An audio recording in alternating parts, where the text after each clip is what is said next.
Intelligent mais fauché. C'est un peu un paradoxe, non?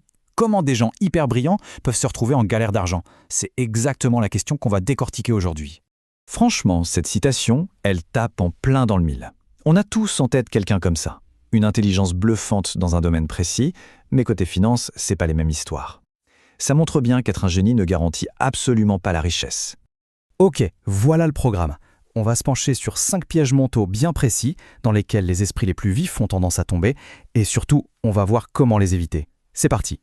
Alors, on plonge direct dans le vif du sujet avec ce fameux paradoxe. Pourquoi est-ce que ceux qui, en théorie, savent tout, échouent souvent en pratique, alors que d'autres, qui savent juste quand agir, réussissent? C'est ce décalage énorme entre savoir et faire qu'on va explorer. Allez, première erreur, le premier piège cognitif. C'est cette tendance à chercher la perfection. Une habitude qu'on attrape souvent à l'école, où seul le 100% est vraiment valorisé. Mais voilà, dans le monde de la finance, les règles du jeu sont complètement différentes. Et là, c'est limpide, ça montre bien la différence fondamentale. À l'école, on est presque puni pour la moindre petite erreur. Sur les marchés, c'est la vitesse qui prime. Une bonne décision prise aujourd'hui écrase une décision parfaite prise demain. Tenez, une anecdote qui illustre ça parfaitement. Un ami a passé 2 ans à peaufiner un modèle de trading parfait. Le souci, le temps qu'il se lance, le marché avait changé du tout au tout. Son modèle était devenu inutile. Pendant ce temps-là, une approche bien plus simple, bien plus rapide, a encaissé de gros profits. Et ce qui est super intéressant, c'est que ce concept a un nom, la valeur de l'information. L'élément crucial, celui qu'on oublie tout le temps, c'est le coût du délai. Les esprits analytiques ont tendance à le sous-estimer massivement. On a l'impression d'être productif en faisant des recherches, mais chaque heure passée à viser la perfection a un coût d'opportunité bien réel. La solution, en fait, elle est toute simple. Il faut s'imposer une contrainte. Se fixer une deadline, c'est une habitude qui force à passer à l'action et ça empêche de se noyer dans une analyse sans fin. Ok, on passe à la deuxième erreur. Ici, c'est une force intellectuelle, cette capacité incroyable à voir des schémas partout qui devient une véritable faiblesse financière. C'est un piège particulièrement vicieux pour les profils analytiques. Ce qu'on appelle le surajustement ou l'overfitting, c'est vraiment le concept clé ici. Un cerveau intelligent est capable de torturer les données jusqu'à ce qu'elles avouent quelque chose, jusqu'à y trouver des corrélations qui ont l'air super pertinentes, mais qui, en réalité, ne sont que du pur hasard. Un modèle qui colle parfaitement au passé est souvent complètement inutile pour prédire l'avenir. Et cette histoire perso, ça rend le truc vraiment concret, on sent le vécu. On est tellement excité par la découverte qu'on met la prudence de côté. Et puis bam, la réalité nous rattrape et on se rend compte que le fameux motif n'était qu'une illusion, une coïncidence.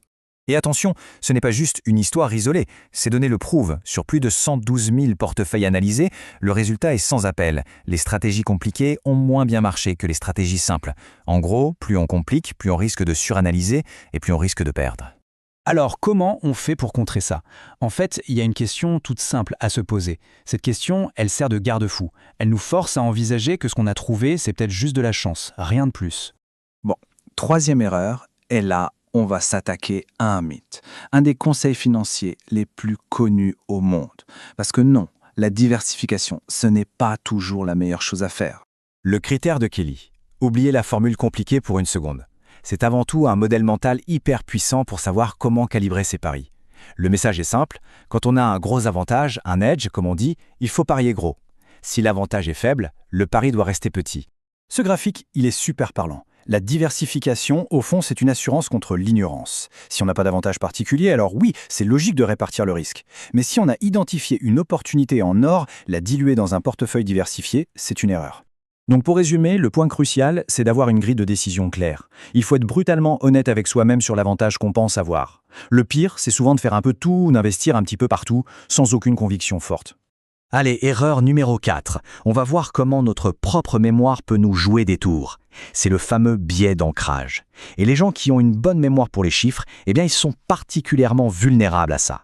Ça, c'est l'exemple type, le cas d'école. Ce prix d'achat devient une encre psychologique. Toutes les décisions qu'on prend après sont faussées par ce chiffre. On se dit, il faut que je récupère ma mise. Au lieu de se demander, est-ce que aujourd'hui, à son prix actuel, c'est une bonne opportunité? Ce sont deux questions totalement différentes. Et pour se libérer de ça, il y a une question géniale, popularisée par le psychologue Daniel Kahneman. Elle est redoutablement efficace. Elle nous force à regarder l'investissement avec des yeux neufs, à repartir de zéro, ce qui est la seule façon rationnelle de voir les choses. Et si on veut une méthode vraiment concrète pour lutter contre ce biais, en voici une. L'acte physique de barrer un chiffre, comme son ancien prix d'achat, ça aide le cerveau à le mettre de côté. C'est un petit geste tout bête, mais ça peut vraiment aider à se libérer de cette encre mentale. On arrive à la dernière erreur, et celle-là c'est peut-être la plus cruelle, la plus profonde de toutes. C'est ce gouffre immense qui peut exister entre ce qu'on sait sur l'argent et ce qu'on fait réellement avec. Cette formule, elle a l'air toute simple, mais elle est absolument fondamentale. La connaissance, c'est un multiplicateur, c'est génial, mais si le facteur action est à 0, le résultat final sera toujours 0. Le problème, c'est que rester dans la théorie, c'est confortable. Agir, c'est prendre un risque. Et c'est là que beaucoup de gens brillants restent bloqués. Finalement, on en revient toujours à ça, ce choc des logiques.